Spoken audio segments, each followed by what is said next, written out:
Buenos días, buenas noches, perdón. Buenas noches, estamos aquí de nuevo reunidos para seguir nuestra aventura del descubrimiento, en la cual estamos escudriñando las escrituras para ver qué es lo que realmente Dios dice, qué es lo que realmente Dios nos revela acerca de lo que ya pasó y de lo que puede pasar, de lo que va a pasar en el futuro. La palabra de Dios dice en Romanos 15:4 que toda la escritura, todas las cosas que antes se escribieron para nuestra enseñanza, para que por las escrituras tengamos esperanza. Y eso es lo que estamos creando en este tiempo.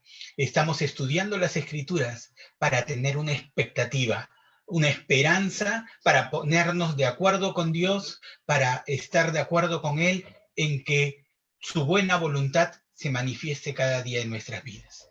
Entonces, empezamos nuestra clase hoy día y vamos a entregarle este tiempo al Señor, porque recuerden que dependemos de Él para todo. Padre maravilloso, te damos gracias, Señor. Gracias por el privilegio de adorarte, de bendecirte, de estar en tu presencia cada día. Gracias, Señor, porque tú eres un Dios bueno, maravilloso, que tienes buenos deseos para con nosotros, Señor. Hoy día nos gozamos, Señor, que podemos reunirnos a través de este medio para escudriñar tu palabra, para conocer tu buena voluntad, la buena voluntad que tú preparaste para nosotros desde antes de la fundación del mundo. Gracias, Padre, por este tiempo. Gracias por tu presencia en este lugar y en cada casa que nos están viendo, en cada lugar donde nos están viendo ahora o más adelante. Gracias, Padre. Hoy día nos cedemos a ti. Háblanos, guíanos, dependemos por completo de ti. Gracias por tu Espíritu Santo. Espíritu Santo, háblanos y guíanos. Nos cedemos a ti en el nombre de Jesús. Amén. Aleluya, Señor. Gloria al nombre de Jesús. Dios es un Dios bueno. Y eso es algo que hemos recalcado a lo largo de este curso. Es muy fácil ver las profecías desde una visión negativa, la visión que suele tener el mundo. Pero cuando nosotros entendemos que tenemos un Dios bueno, podemos ver las profecías con otra visión. Y por eso estamos aquí. Vamos a ir rápidamente a donde nos quedamos. Recuerden que, y aquí voy a hacer un énfasis en algo, ¿no? He hablado de las corrientes escatológicas, las he dividido simplistamente en dos grandes grupos. Si se acuerdan, las dividí en preteristas y futuristas, ¿no? Y definí algunas características de cada grupo, ¿no? De los preteristas y de los futuristas, definí una característica de cada grupo. Entre los preteristas, ellos consideran, voy a hacerlo a grandes rasgos, no quiero demorarme aquí mucho tiempo, pero los preteristas consideran que todas las profecías, vale decir, lo que hemos estudiado de Mateo, e incluso meten ahí Apocalipsis, se cumplieron con la caída de Jerusalén. Simple y llanamente, ¿no? Entonces, todo lo que nosotros podemos leer en Mateo 24 y en los otros pasajes que hemos revisado, para ellos se cumplieron con la caída de Jerusalén y vamos a ver que ahí hay ciertas posiciones en cuanto a lo que ocurrió después de esa caída.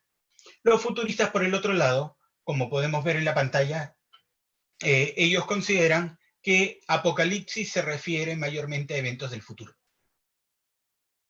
Que la semana 70 de la tribulación se encuentra en el futuro, todavía no se ha cumplido. Para los preteristas esa semana ya se cumplió con la caída de Jerusalén. Todo lo que sufrieron los judíos en la caída de Jerusalén fue la semana 70 de Daniel. Pero los futuristas dicen que esa semana 70 está en el futuro, ¿no? Se encuentra por venir. Entonces, y dentro de eso tenemos dos colores, ¿no? Los que dicen que la iglesia es el Israel espiritual y los otros que dicen que Israel sí tiene un futuro profético, ¿correcto? Entonces, puesto esto en contexto, ¿por qué es importante que nosotros tengamos claro esto? Les explico.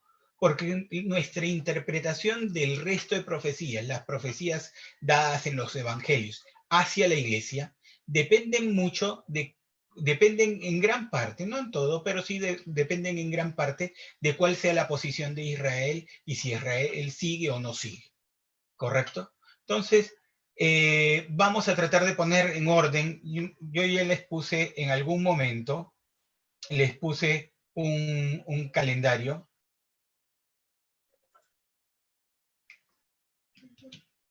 Un calendario en el cual se muestran, en ese calendario, se muestran los eventos que hemos estado recapitulando, ¿no?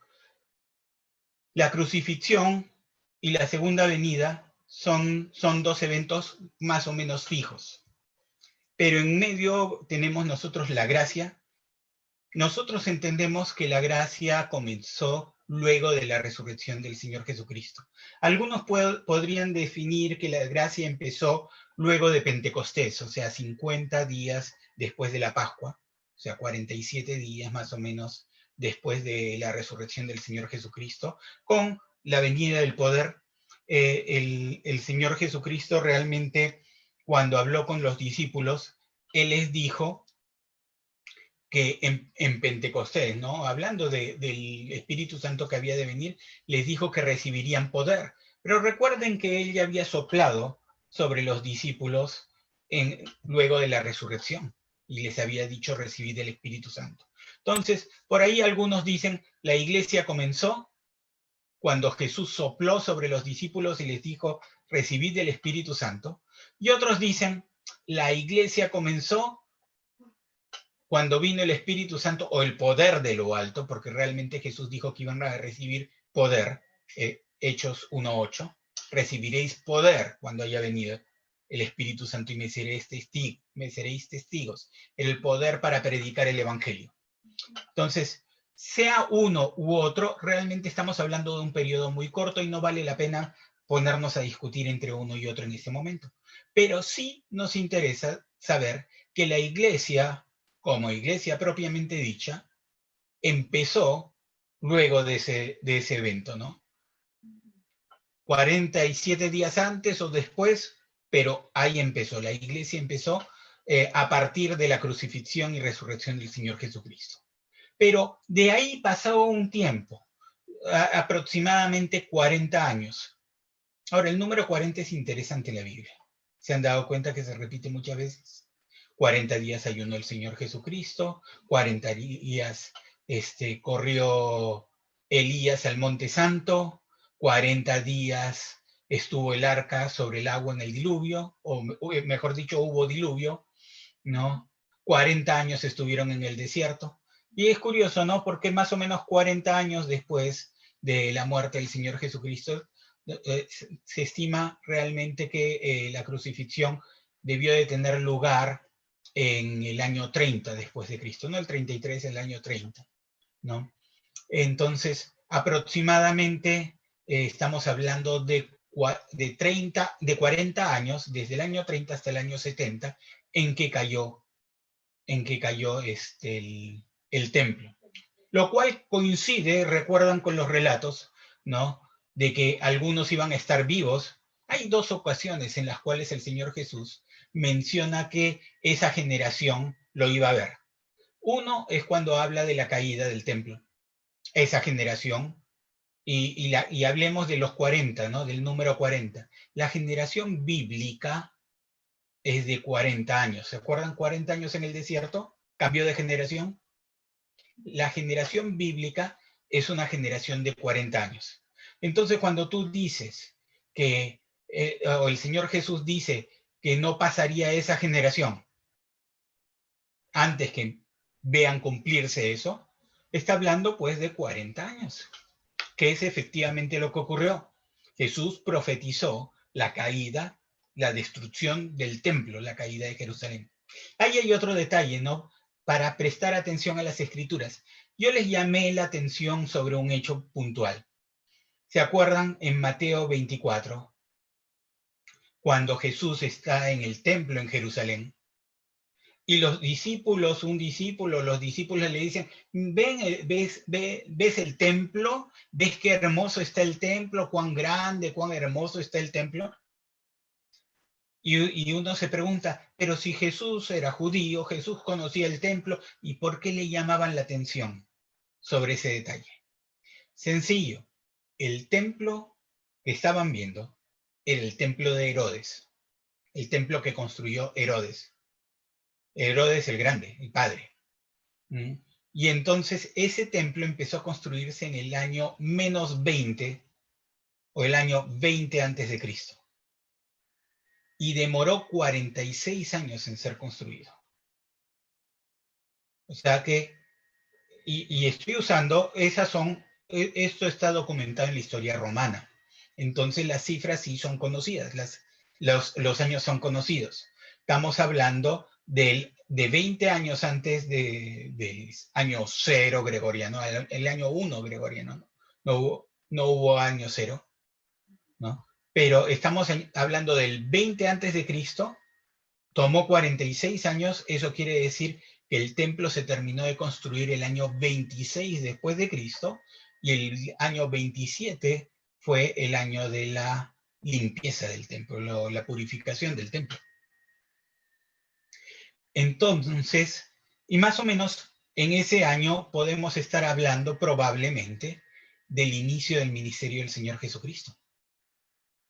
Entonces, cuando llega el Señor Jesucristo, le están mostrando un templo nuevo.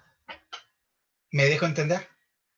Y entonces le están diciendo, ¿ves el templo, maestro? Qué hermoso, qué maravilloso es este templo, qué grande, qué majestuoso, ¿no?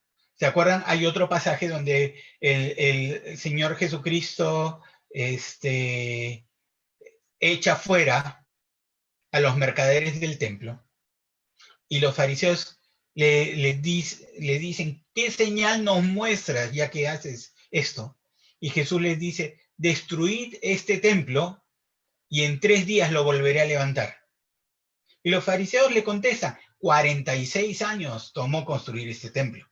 Y tú lo vas a levantar en 3 días, pero Jesús se refería al templo de su cuerpo. Entonces, vamos a, les estoy dando detalles, simplemente es para que entendamos lo que está pasando, ¿no? Ellos estaban orgullosos de ese templo, era un templo nuevo.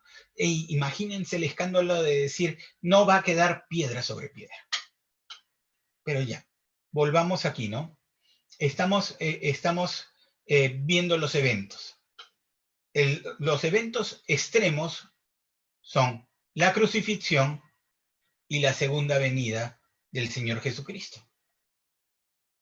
Vamos a tratar de, y aquí estábamos viendo esos eventos precisamente. Nosotros hemos estado viendo estos eventos y hemos tratado de acomodarlos, ¿no? Pero todo depende, realmente el acomodo que nosotros hagamos depende de cuál es nuestra doctrina. En realidad, si nosotros vemos acá, en estos eventos, ya lo fijo podríamos decir es la crucifixión, con la cual la crucifixión o con Pentecostés empieza la gracia, que le he puesto ahí en verde. Y luego de la gracia he puesto la tribulación y la gran tribulación. Yo entiendo que la tribulación y la gran tribulación son la semana 70 de Daniel. ¿Correcto? Hasta ahí no hay ningún problema. Pero en la columna de eventos, ustedes pueden ver que he puesto la caída de Jerusalén. Recuerden, la caída de Jerusalén son 40 años, más o menos, después de la crucifixión. He puesto la caída de Jerusalén, que es el año 70, y ahí he puesto en gris el tiempo de los gentiles. El tiempo de los gentiles fue profetizado por el Señor Jesucristo. Cuando nosotros vemos, si nosotros vemos en Mateo el capítulo 24, en Mateo capítulo 23, versículo 37, donde el Señor Jesús dice, Jerusalén, Jerusalén, que matas a los profetas y apedreas a los que te son enviados, ¿cuántas veces quise juntar a tus hijos, como la gallina junta sus polluelos debajo de las alas, y no quisiste? He aquí, vuestra casa os es dejada desierta.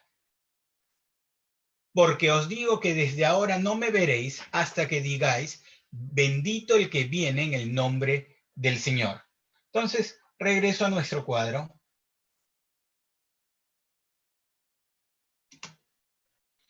Y noten que hay un evento, bueno, digámoslo así.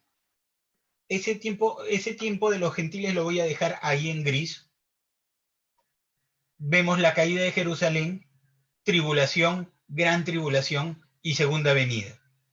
Realmente el tiempo de los gentiles, nosotros lo podemos sacar o decir que después de que Jerusalén es dejada desierta, nosotros lo podemos sacar de Romanos el capítulo 11, del versículo 25 en adelante. Especialmente el versículo 25, ¿no? Donde dice, nos especifica claramente el tiempo de los gentiles, ¿no? Ahí pongo dos citas más en Lucas 21, 24 y Mateo 23, 38, 39, pero no lo mencionan específicamente. Entonces, asumamos que puede ser o que no puede ser. Vamos a asumir por un momento. Los preteristas asumen que, digamos, que la tribulación y la gran tribulación realmente están incorporadas dentro de la caída de Jerusalén. Y que la gracia es paralela y la gracia continúa, o mejor dicho, la gracia continuó hasta el fin de la caída de Jerusalén y de ahí en adelante viene algo que se conoce como el milenio que todavía no lo hemos visto. O podríamos decir que la gracia empezó con la crucifixión, el judaísmo terminó con la caída de Jerusalén. Para los preteristas, la tribulación y la gran tribulación se dieron lugar, o sea, la semana 70 de Daniel, en sus dos partes, 2 medias semanas, dieron lugar dentro de la caída de Jerusalén. Y entonces, a partir de ahí, viene la gracia o viene el milenio y estamos esperando la segunda venida que se va a dar cuando la iglesia predique el evangelio y toda la gente acepte al Señor Jesucristo. Ahí se va a dar la segunda venida, que puede darse en 1000 años, 2000 años, en 8000 años, no sabemos, pero es cuando la iglesia cumpla la misión de predicar el evangelio. Vimos algunos detalles por los cuales no coincidía, ¿no? Porque el Señor Jesús en Mateo habla de idas y vueltas. ¿Por qué estoy sobreenfatizando esto? Porque tenemos ese periodo gris del tiempo de los gentiles. Y ese periodo gris que está claramente especificado en Romanos, el capítulo 11, versículo 25, está especificado, mírenlo, no quiero, hermanos, que ignoréis este misterio para que no seáis arrogantes en cuanto a vosotros mismos, que ha acontecido a Israel endurecimiento en parte, hasta que haya entrado la plenitud de los gentiles. ¿Se acuerdan? También lo vimos en Deuteronomio 4. Entonces, que iban a ser llevados a todas partes. Entonces, sí, efectivamente, se habla de un tiempo de los gentiles. Hay un periodo. Pero ¿dónde metemos ese periodo? Ese es el tema. Jesús profetizó, y lo acabamos de ver en Mateo 23, que Jerusalén iba a quedar desierta. Pero también le dio una expectativa a los judíos. Les dijo que lo iban a volver a ver. ¿Cuándo? Cuando digan bendito el que viene en el nombre del Señor. Entonces, sí hay un periodo de restauración de los judíos. Los judíos sí tienen, por boca de Jesús, tienen un futuro.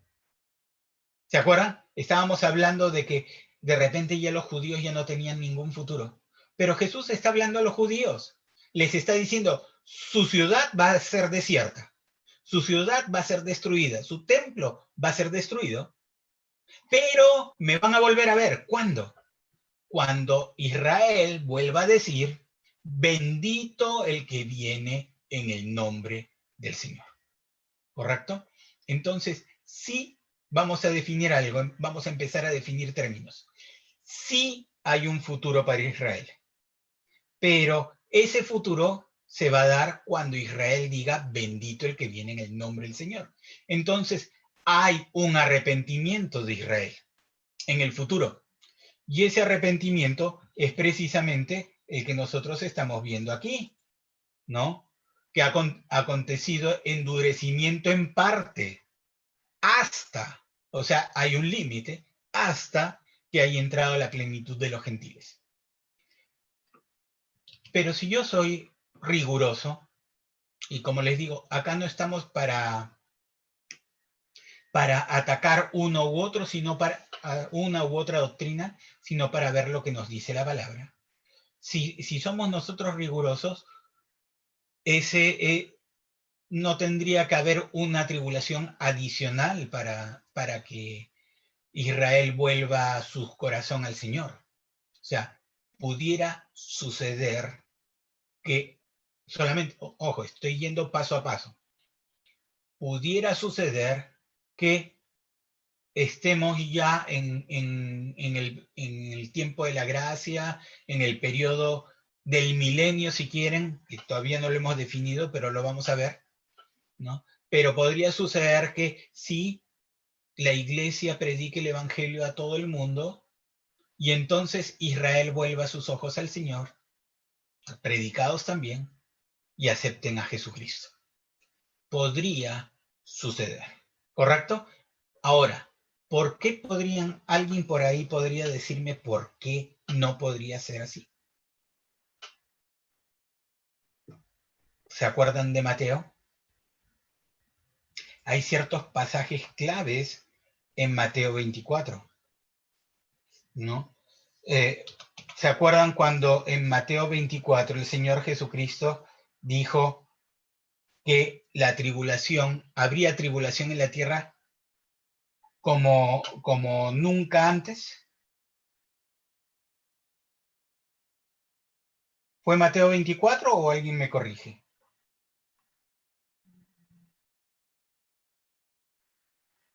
Mateo 24, 21.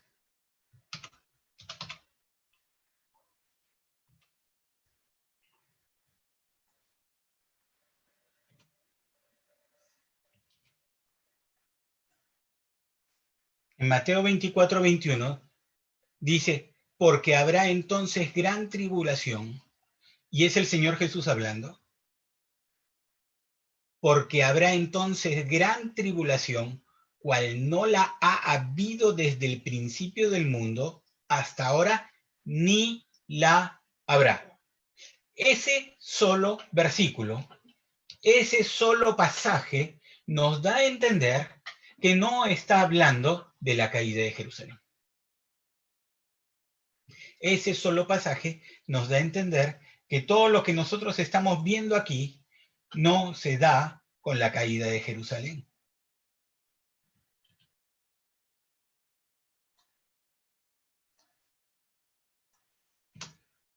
Entonces, no podemos nosotros suponer que esa tribulación está dentro de la caída de Jerusalén. No podemos asumir eso. Tiene que haber un lapso de tiempo. Y ahí es donde entra el tiempo de los gentiles. Porque si se tiene que dar otra tribulación como nunca antes ha habido, obviamente no es la caída de Jerusalén, y Jerusalén fue dejada desierta, entonces definitivamente hay un lapso de tiempo entre esa caída de Jerusalén y la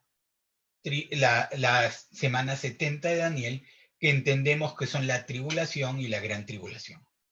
Entonces, existe un lapso de tiempo, ese es el lapso de tiempo del cual habla Romanos 11:25, ¿no? Es el tiempo de los gentiles. Es el lapso del tiempo del cual habla Deuteronomio capítulo 4. ¿Se acuerdan de Deuteronomio capítulo 4? En Deuteronomio, el capítulo 4,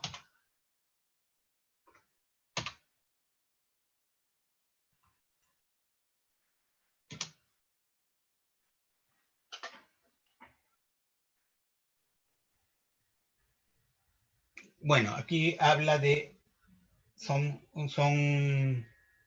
habla de los mandamientos. Versículo 9 dice, por tanto, guárdate y guarda tu alma con diligencia, para que no te olvides de las cosas que tus ojos han visto, ni se aparten de tu corazón todos los días de tu vida. Antes bien las enseñarás a tus hijos y a los hijos de tus hijos. Y continúa, voy a leer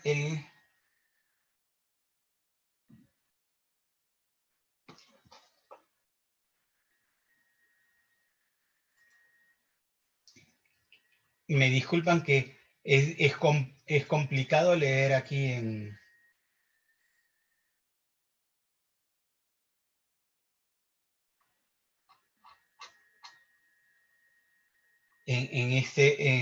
este medio, pero vamos al versículo 27.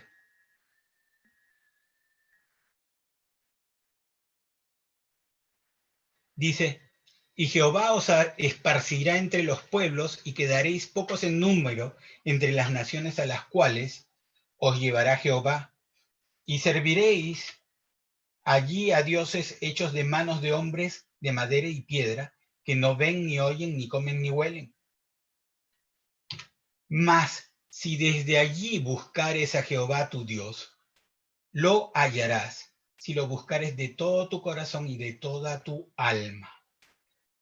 Cuando estuvieres en angustia y te alcanzaren todas estas cosas, si en los postreros días, y recalco ahí la expresión postreros días, que la van a encontrar en prácticamente toda traducción de la Biblia.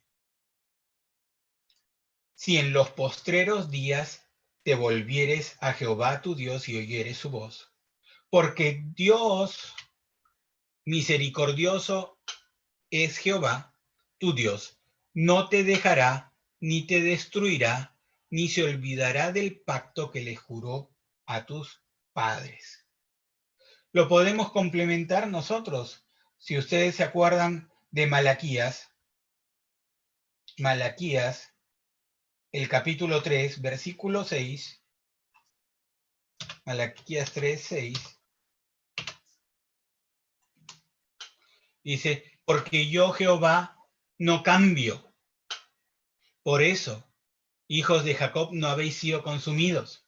Entendamos, Dios no cambia y por eso Israel no va a ser consumido. Sin embargo, Israel sí ha sido endurecido, pero si Israel retrocede, ¿no? Si Israel retrocede y empieza a buscar al Señor,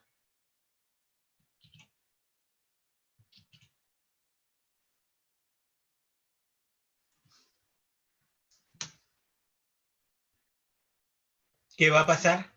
Lo va a hallar. El día que Israel clame, bendito el que viene en el nombre del Señor, ese día va a encontrar al Señor. Dios se va a acordar de su pacto. ¿A qué viene eso? ¿Qué nos afecta a nosotros? Nos afecta porque afecta este periodo que nosotros estamos viendo en gris. Este periodo que nosotros vemos en gris es afectado por eso. Nos indica que ese periodo está entre la caída de Jerusalén, nos indica que ese periodo está entre la caída de Jerusalén y la tribulación y gran tribulación. Entonces, ¿queda claro ahí? Hasta aquí vamos claro. Quiero ver algunos otros pasajes donde se hablan de estas cosas para completar la imagen, completar la idea, ¿no? En Mateo el capítulo 8, y esto nos va a ayudar para que cuando ustedes vean los evangelios van a darse cuenta que van a encontrar multitud de profecías. A veces no nos damos cuenta de las profecías que hay ahí porque las tomamos simplemente como parábolas, como historias, pero cuando nosotros analizamos bien, vamos a ver que hay una multitud de profecías ahí. En Mateo el capítulo 8, versículo del 5 en adelante. Este pasaje yo lo cito mucho cuando hablo de sanidad. Pero miren que hasta en un pasaje que habla de sanidad podemos encontrar profecías. Miren, entrando Jesús en Capernaum, vino a él un centurión rogándole, diciendo, Señor, mi criado está postrado en cama, paralítico, gravemente atormentado. Recuerden, era un centurión, era un jefe de centenas, era un militar de alto rango de los romanos. Y este militar va rogando a un judío. Los judíos estaban bajo el yugo romano. Un romano tenía el derecho de mandar a un judío que cargue, que le lleve su carga, tenía el derecho de mandar a un judío que le ayude, que haga lo que quiere. No interesaban los planes del judío porque era un ciudadano romano. ¿Cuánto más un centurión romano? Sin embargo, este centurión humildemente reconoce la autoridad del Señor Jesucristo y dice que va rogándole. Vino a él rogándole y diciendo, Señor, mi criado está postrado en casa, paralítico, gravemente atormentado. Y Jesús no lo piensa, mejor dicho, sí lo pensó, pero sabe cuál es su propósito. Dice, Jesús le dijo, yo iré y le sanaré. Ahora, este centurión romano estaba acantonado obviamente en Jerusalén, conocía la tradición judía y entendía de que para un judío entrar en la casa de un gentil, de un pagano, era hacerse a sí mismo ritualmente inmundo. Y entendía que Jesús era un hombre santo. Entonces, ¿qué le responde? Le dice, respondió el centurión y dijo, Señor, no soy digno, recuerda, yo soy un gentil, soy un pagano, soy un romano, no soy digno de que entres bajo mi techo. Solamente di la palabra y mi criado sanará. Y continúa argumentando, porque también yo soy hombre bajo autoridad y tengo bajo mis órdenes soldados, y digo a este, ve y va, y al otro, ven y viene, y a mi siervo, haz esto y lo hace. Aquí viene lo interesante. Al oírlo Jesús, versículo 10, se maravilló y dijo a los que le seguían, de cierto os digo que ni aún en Israel he hallado tanta fe.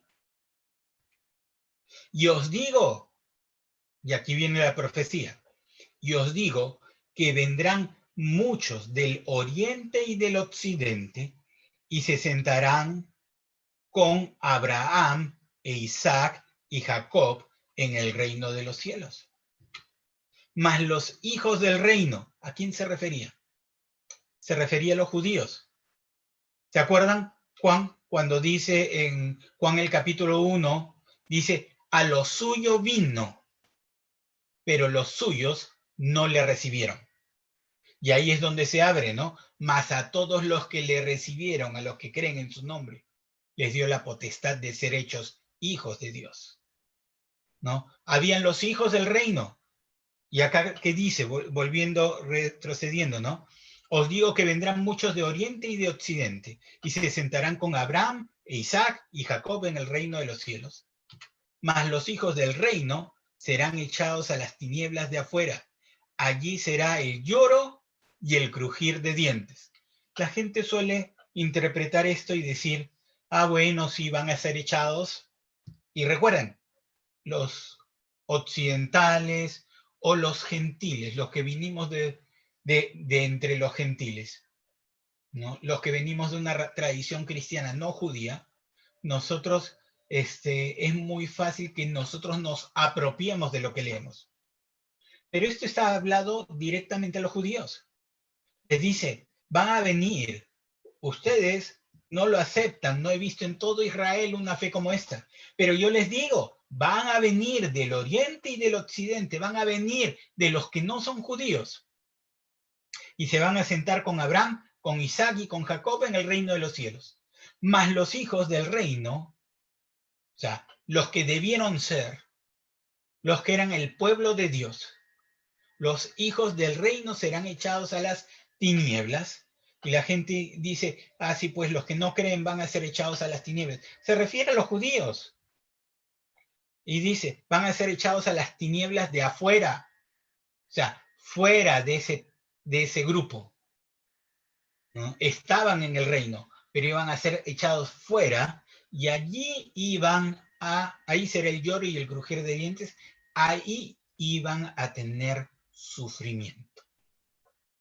No sé si queda claro aquí, pero aquí están hablando de que los judíos iban a tener sufrimiento. Vamos a ver otro pasaje, a ver si se nos va aclarando un poco la idea. En Mateo, el capítulo 13,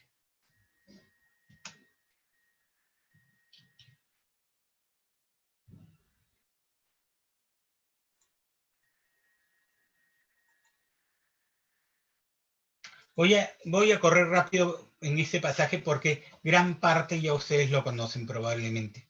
En este pasaje es la parábola del sembrador, ¿no? Un sembrador salió a sembrar, ¿no? Lo voy a pasar un poco rápido, pero está hablando, todo este pasaje, todo Mateo capítulo 13 está hablando acerca del reino. Está hablando temas del reino. A Jesús le interesaba explicar, dar parábolas para explicar, para que la gente pudiese entender en qué consistía, cómo se iba a manifestar, qué eventos se iban a dar con el reino. Y entonces, aquí habla pues de la parábola del sembrador, que el sembrador sale a sembrar la palabra, ¿no? Y la palabra cae en buena tierra, cae entre piedras, cae en el camino, pero los que reciben la palabra, ellos dan mucho fruto, a 30, 60 y a 100 por uno, porque siguen predicando la palabra. ¿Mm? Y entonces el reino crece, ¿correcto? Está hablando, todo este pasaje está hablando acerca del reino de Dios. Pero vamos a saltarnos hasta el versículo 24. Mateo 13, versículo 24. Y dice, les refirió otra parábola diciendo, el reino de los cielos es semejante a un hombre que sembró buena semilla en su campo. Pero mientras dormían los hombres, vino su enemigo y sembró cizaña entre el trigo y se fue. Y cuando salió la hierba, dio fruto. Y cuando salió la hierba y dio fruto, entonces apareció también la cizaña, la mala hierba. Vinieron entonces los siervos del padre de familia y le dijeron, Señor, ¿no sembraste buena semilla en tu campo? ¿De dónde pues tienes cizaña? Él les dijo, un enemigo ha hecho esto. Y los siervos le dijeron, ¿qué quieres pues que vayamos? ¿Qué quieres pues que vayamos y la arranquemos? Él les dijo, no sea que al arrancar la cizaña, arranquéis también con ella el trigo. Dejad crecer juntamente lo uno y lo otro hasta la siega. Y al tiempo de la siega, ¿cuándo? Al tiempo de la siega, esa palabra la vamos a ver más adelante, pero al tiempo de la siega, yo diré a los segadores, recoged primero la cizaña y atadla en manojos para quemarla, pero recoger el trigo en mi granero. Y vamos a poner las cosas en orden. ¿Qué ocurre primero? ¿Qué es lo primero que ocurre? ¿Se recoge el trigo y después la cizaña? ¿O se recoge la cizaña y después el trigo? ¿Qué ocurre primero? ¿Qué es lo que nos dice el pasaje? Recoged primero la cizaña y atadle en manojos para quemarla. Ya se sabe cuál es su destino, quemarla. Pero recoged el trigo en mi granero. Entonces, vuelvo a preguntar, ¿qué se recoge primero? ¿Qué ocurre primero? ¿Se recoge el trigo, el buen fruto, o se recoge la mala hierba primero? Jesús dice, y ojo, está hablándole a judíos.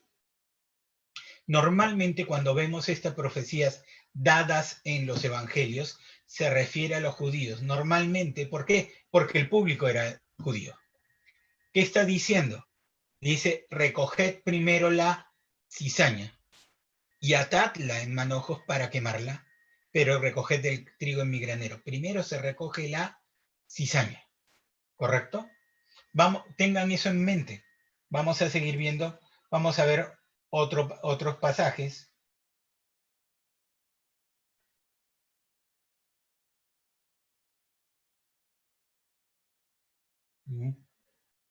Vamos, pongámonos en el...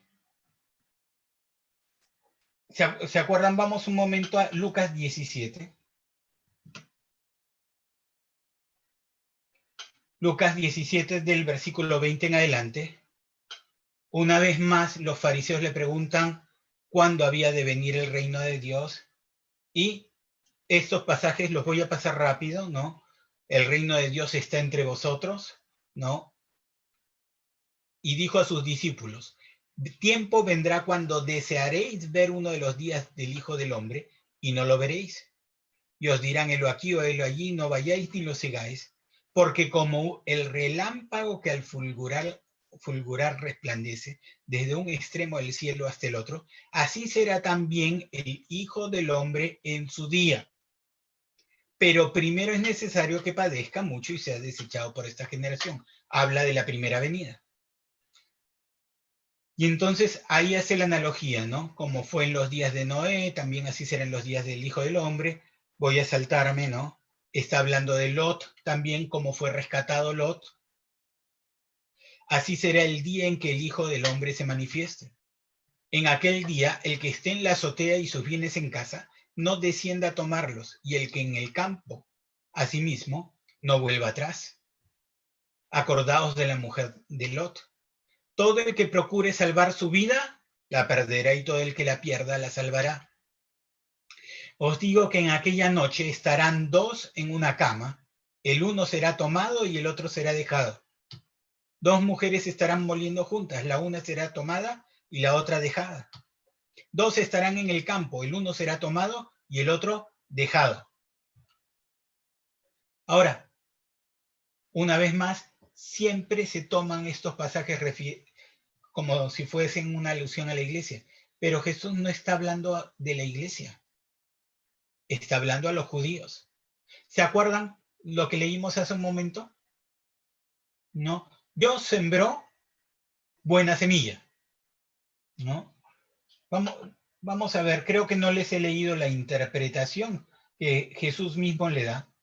Vamos a regresar a Mateo, pero el capítulo 13, versículo 36.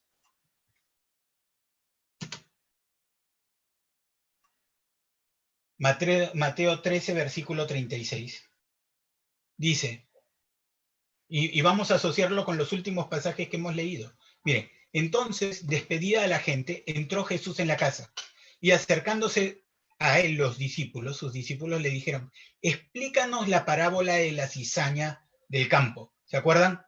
La cizaña que iba a ser recogida primero para ser quemada y luego recoger el trigo. Respondiendo él les dijo, el que siembra la buena semilla es el Hijo del Hombre. El campo es el mundo. La buena semilla son los hijos del reino y la cizaña son los hijos del malo. El enemigo que la sembró es el diablo. La siega es el fin del siglo y los segadores son los ángeles.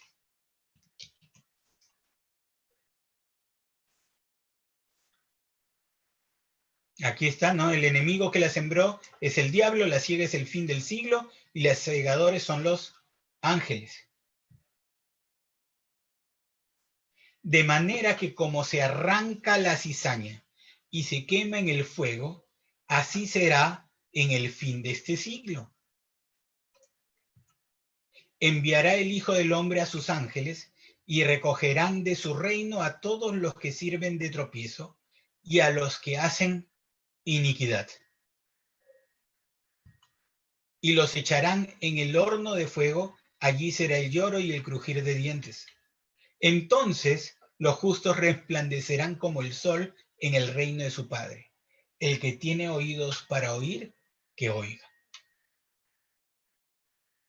Volviendo al pasaje de Lucas, volviendo al pasaje de Lucas 17, cuando vemos y uno será tomado y el otro será dejado, eso voy a soltar una pregunta y recuerden que estamos en un viaje de descubrimiento. Una cosa que uno tiene que tener clara cuando uno analiza la profecía es que hay cosas que nosotros no vamos a tener completamente establecidas hasta que ocurran. Podemos especular sobre ciertas cosas y movernos y jugar como estamos jugando, pero hay ciertas cosas que no vamos a poder establecer hasta que ocurran. Aquí nos habla que el malo sembró la cizaña, la buena semilla es la que siembra el Hijo del Hombre, ¿no?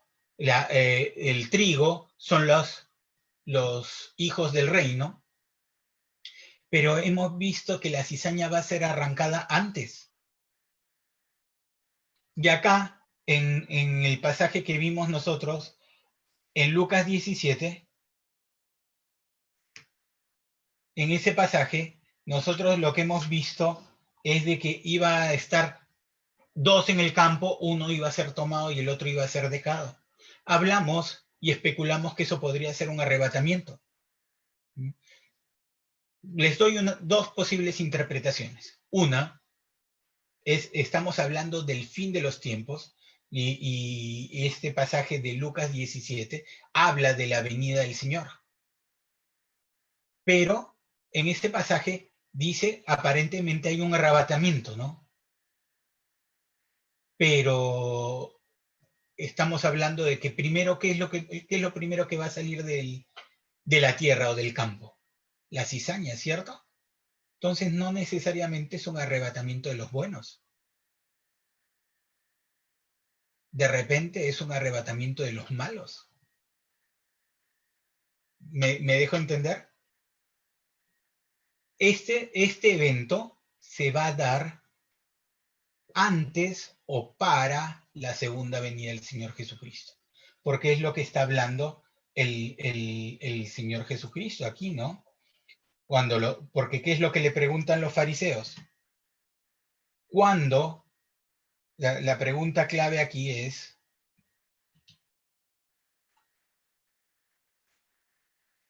¿cuándo había de venir el reino de Dios? Y toda la respuesta está basado en esa pregunta, ¿no? ¿Cuándo había de venir el reino de Dios? Recuerden, para los judíos el reino de Dios era el restablecimiento de Israel. Y ahí viene todo lo que se nos dice. Y voy a irme al versículo 36. Dos estarán en el campo, el uno será tomado y el otro dejado. Y entonces le preguntan, ¿dónde, Señor? Y él les dijo, donde estuviese el cuerpo, allí se juntarán también las águilas. Donde estuviese el cuerpo, allí se juntarán también las águilas. Estamos en Lucas 17, 37, ¿correcto? Este pasaje de Lucas 17:37, ¿no? Tiene una cita, ¿no? Si nosotros vamos a Job, capítulo 39,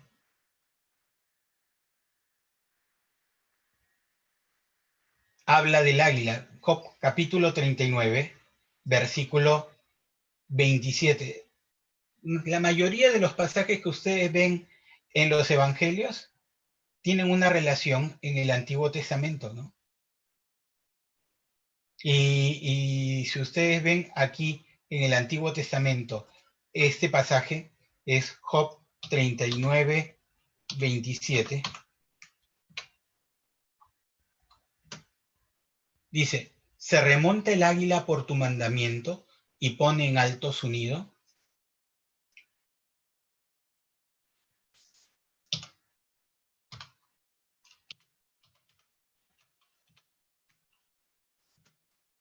Ella habita y mora en la peña, en la cumbre del peñasco y de la roca. Desde allí acecha la presa. Sus ojos observan muy de lejos.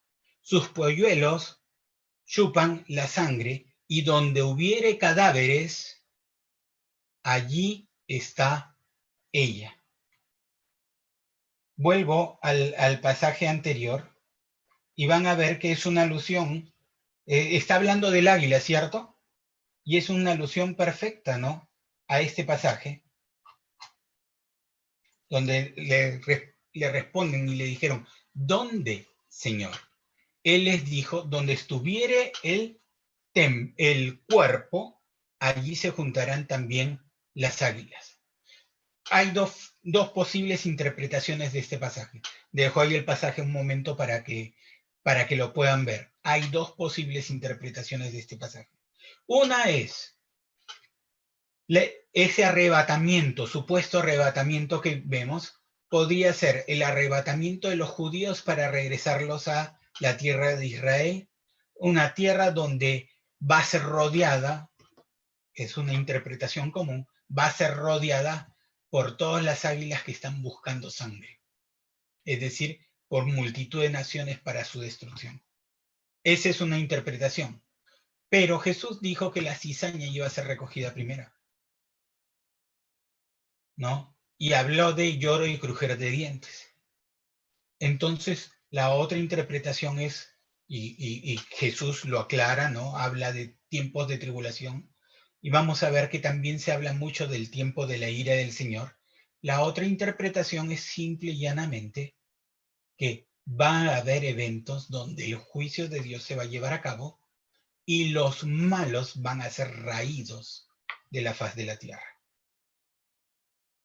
Noten que para todas estas interpretaciones no estoy tocando yo el libro de Apocalipsis.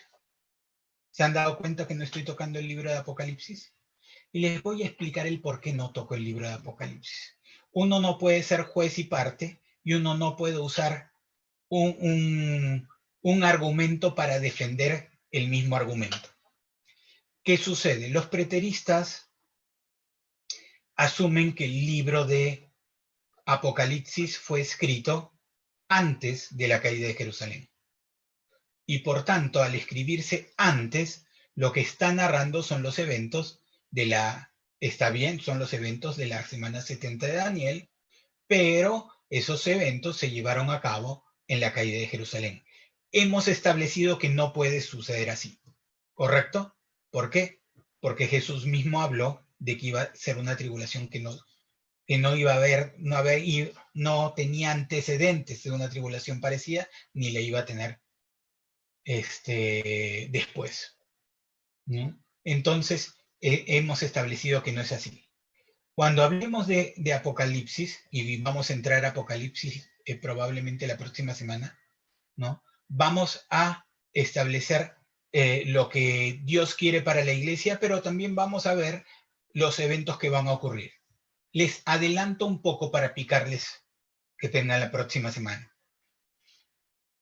Los eventos que se mencionan ahí en Apocalipsis, como les digo, Apocalipsis vendría a ser una descripción de la semana 70 de Daniel. Apocalipsis habla del día del juicio, pero el día del juicio no es ni para la iglesia ni para Israel. El día del juicio está hablando esencialmente de estos eventos que acabamos de mencionar.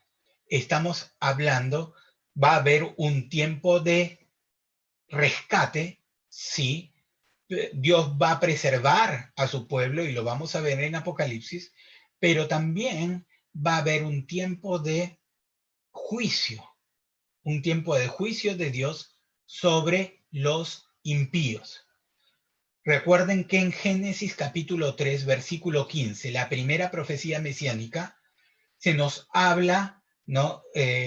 Dios, cuando habla a la serpiente, le dice de que ella iba a estar contra la mujer, ¿no? Y los hijos de la serpiente iban a estar contra la simiente de la mujer, ¿no? Y la simiente de la mujer le iba a pisar la cabeza, ¿correcto? Cuando hablamos de la simiente de la mujer, entendemos, y vamos a verlo más adelante, la mujer representa a Israel en ese momento. La simiente de la mujer es el Mesías que había de venir. Existen también los hijos de la serpiente o los hijos del malo. Jesús, acá en los pasajes que hemos visto, hace la aclaración de la cizaña, ¿no? Los hijos del malo, ¿no? Y habla de los hijos del reino, el trigo. Entonces hay una pugna siempre, hay dos bandos ahí en pugna, los hijos del reino y los hijos del malo, que están en pugna. Cuando se hace esa referencia, y cualquier judío la leía en Génesis 3:15, entendía claramente que la madre era Israel y que los hijos de Dios, la simiente de la mujer, eran los israelitas. Y de hecho los israelitas van a pasar mucho dolor. Pero, ¿qué va a ser recogido o qué va a ser quitado de la tierra primero? ¿Qué va a ser quitado del campo primero? La cizaña. Va a haber un acto de juicio. La gente cuando lee Apocalipsis, y les estoy adelantando un poco, la gente cuando lee Apocalipsis ni siquiera lo lee. Piensa en Apocalipsis y piensa en función a las películas de Hollywood, ¿no? El anticristo levantándose. Pero en realidad Apocalipsis muestra el acto de juicio de Dios. Sí, hay un anticristo levantándose, pero no la va a pasar bien el anticristo. No le van a salir las cosas bien.